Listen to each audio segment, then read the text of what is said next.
Welcome to the Tech Egg. Don't get scrambled. Enjoy the video. In this video, I will explain how to use an oxygen bottle in a raft.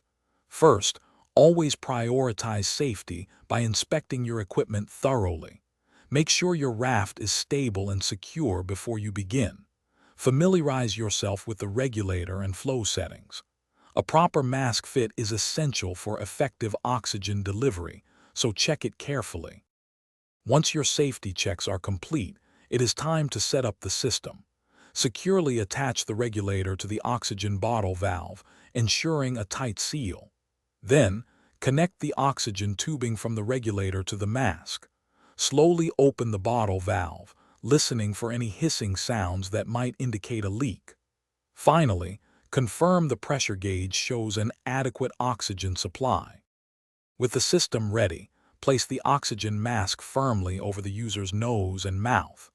Adjust the flow rate to the prescribed setting, typically between 2 and 15 liters per minute, depending on the situation. Continuously monitor the user's breathing and overall condition. Be ready to make small adjustments to the flow or mask position to ensure optimal delivery. After the oxygen is no longer needed, close the oxygen bottle valve completely. Then, bleed any remaining pressure from the regulator and tubing to prevent damage. Disconnect the regulator and carefully store all components in their designated places.